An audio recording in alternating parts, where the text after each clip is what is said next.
File 29. The Three Evil Things.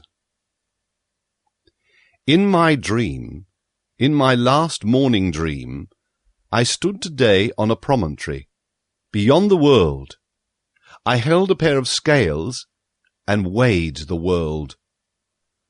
Alas, that the rosy dawn came too early to me.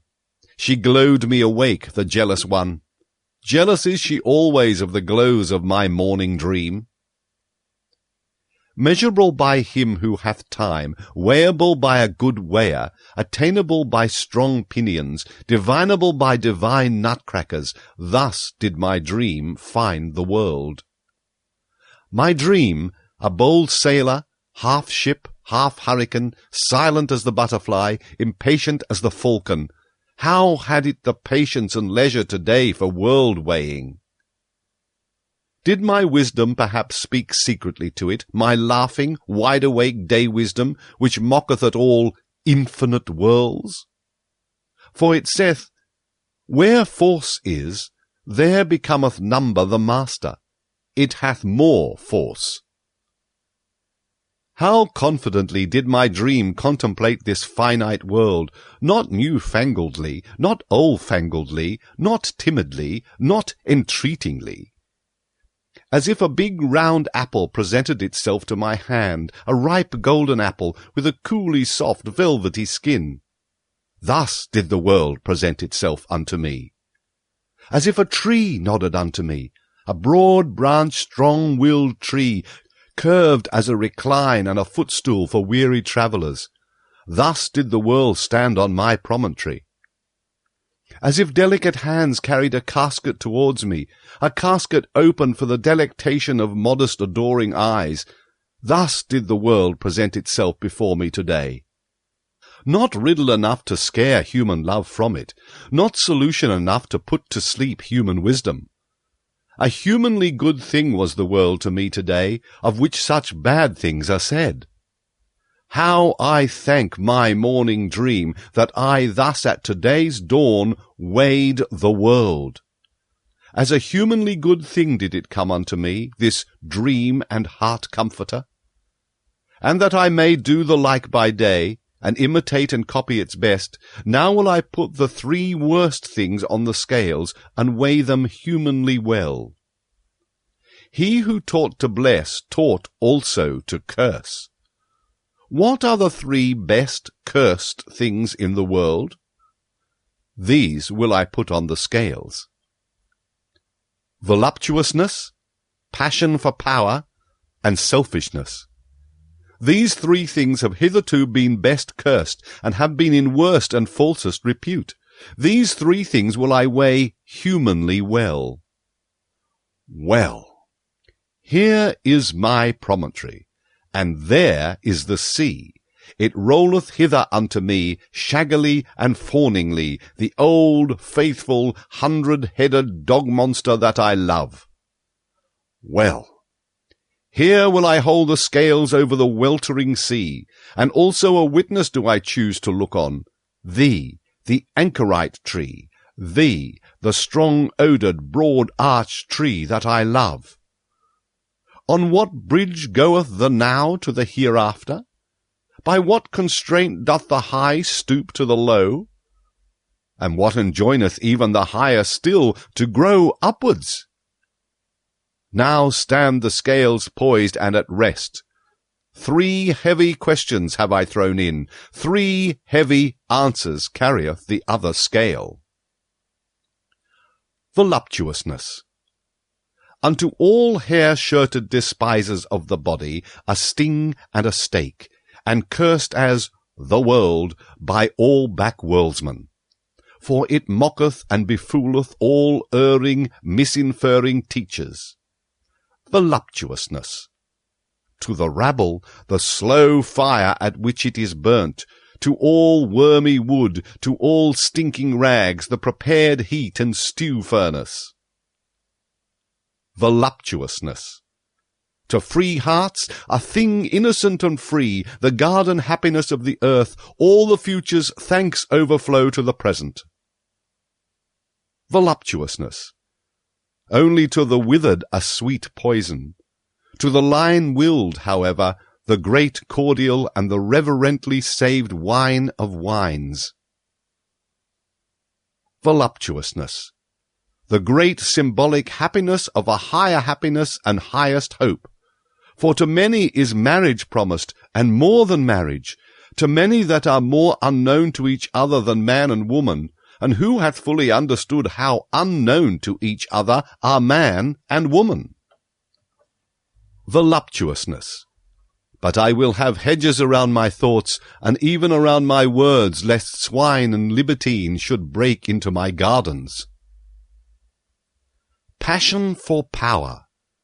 The glowing scourge of the hardest of the heart hard, the cruel torture reserved for the cruellest themselves, the gloomy flame of living pyres.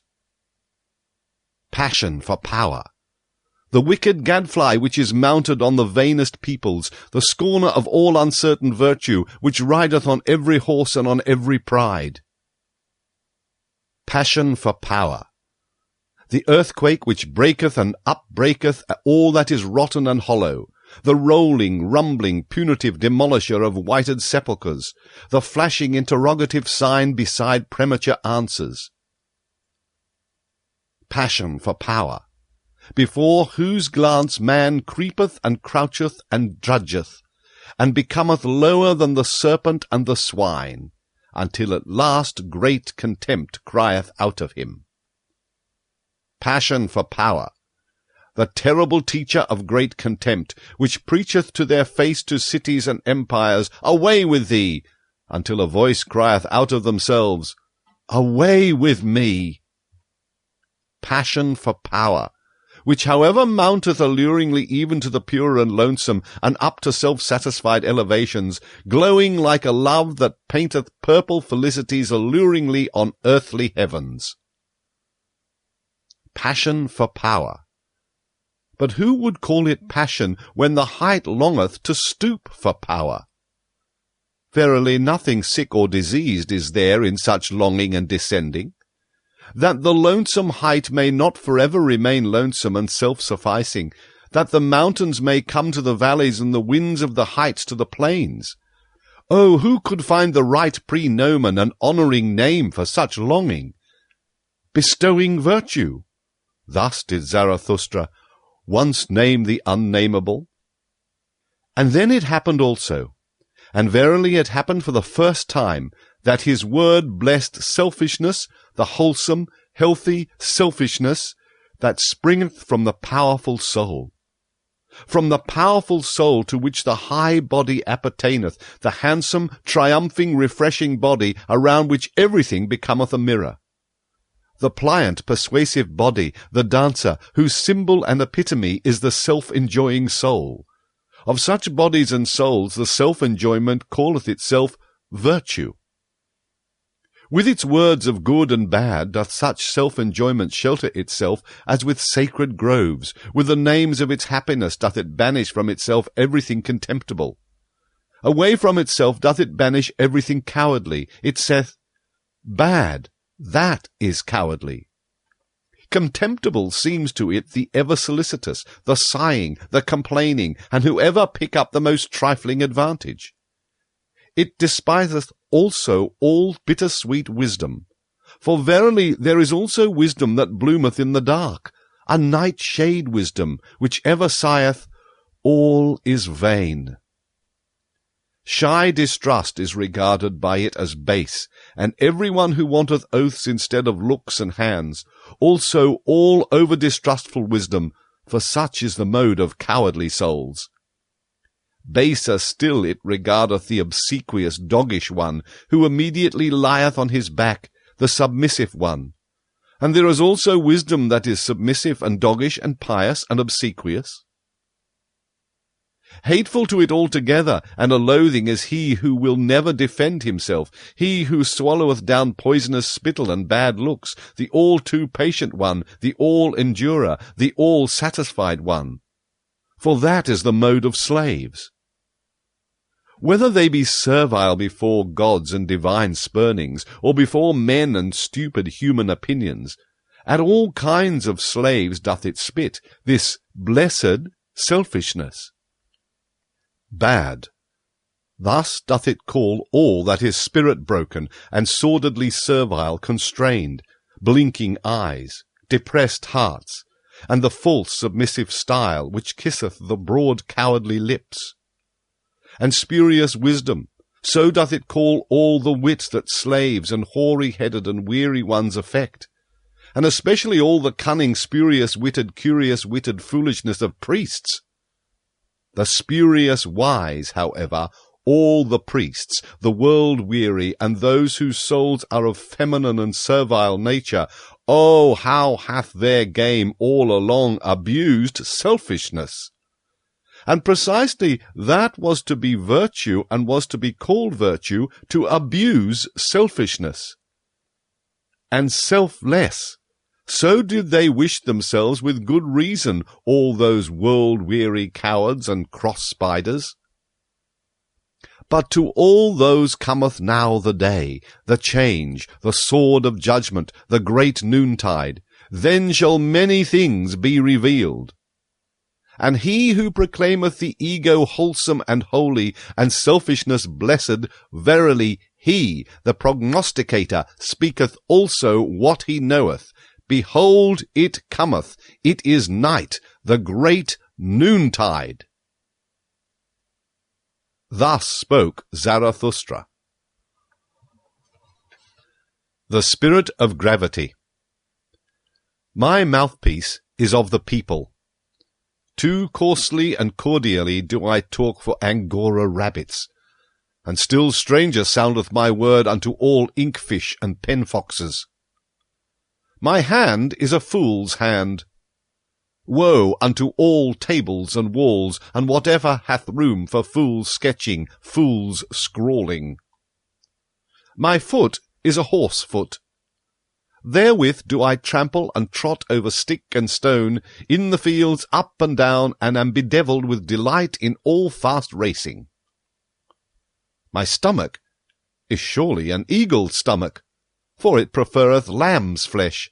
Certainly it is a bird's stomach, nourished with innocent things, and with few ready and impatient to fly away. That is now my nature. Why should there not be something of bird nature therein? And especially that I am hostile to the spirit of gravity, that is bird nature. Verily, deadly hostile, supremely hostile, originally hostile. Oh, whither hath my hostility not flown and misflown?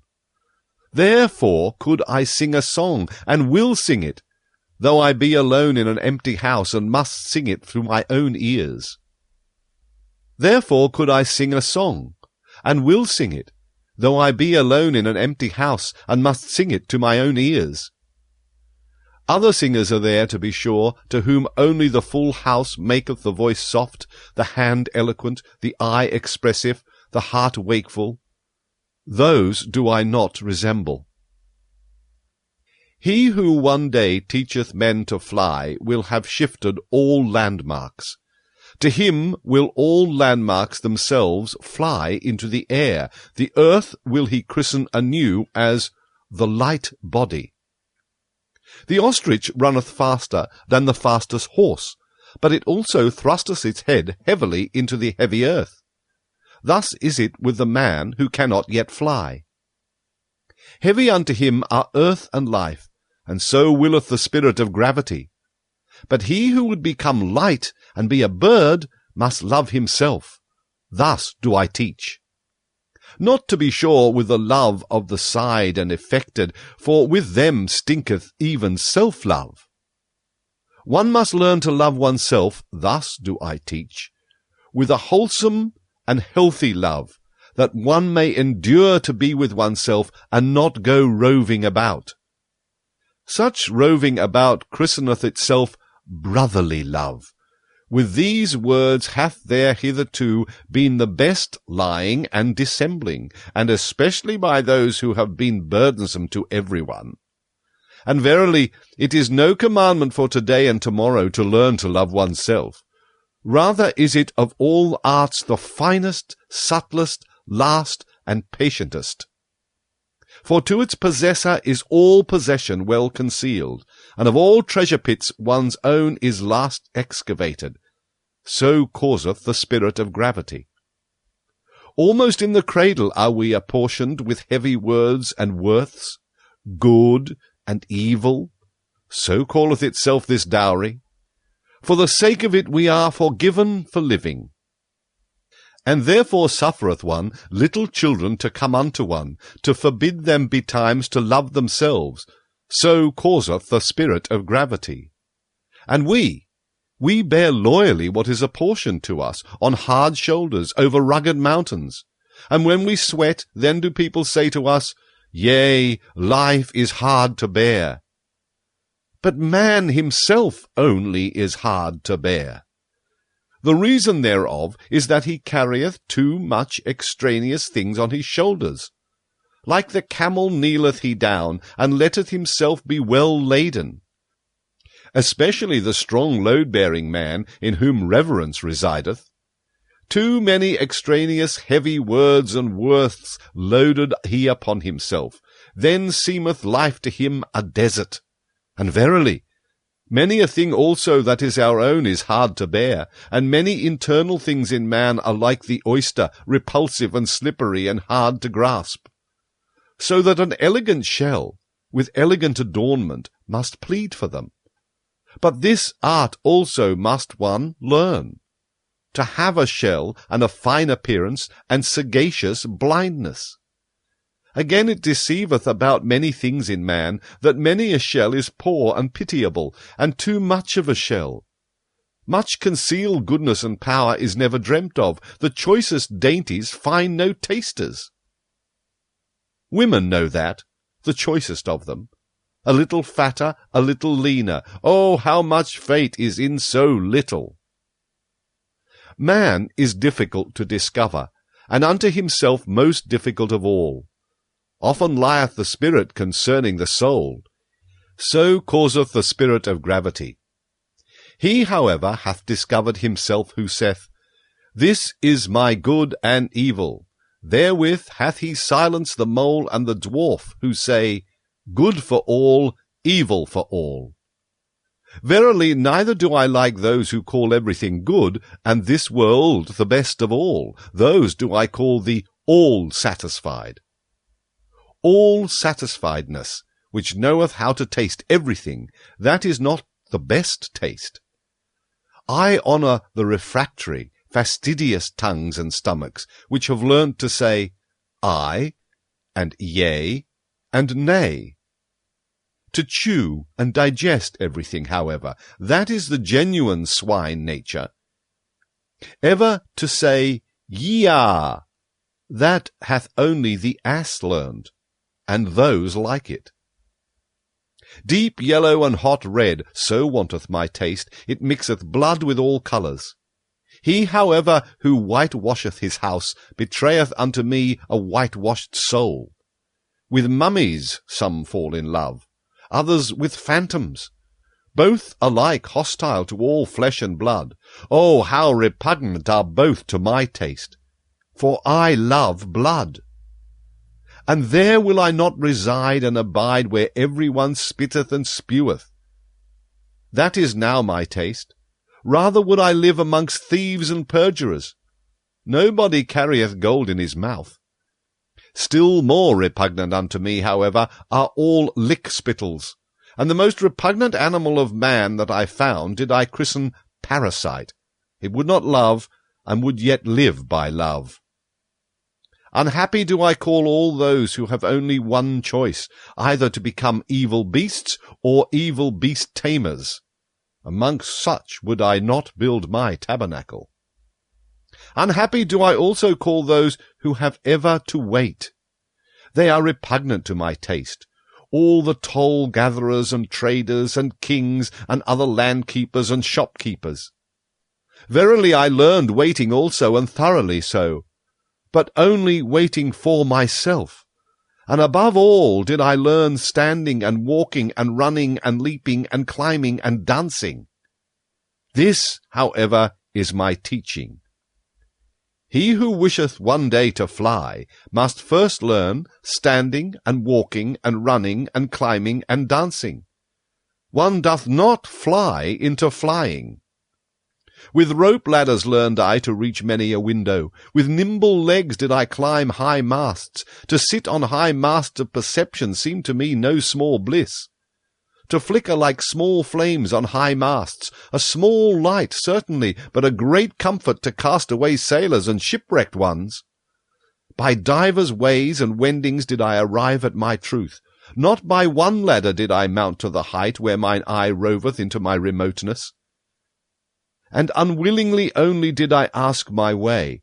That was always counter to my taste. Rather did I question and test the ways themselves. A testing and a questioning hath been all my travelling. And verily one must also learn to answer such questioning. That, however, is my taste. Neither a good nor a bad taste, but my taste, of which I have no longer either shame or secrecy. This is now my way, where is yours? Thus did I answer those who ask me the way.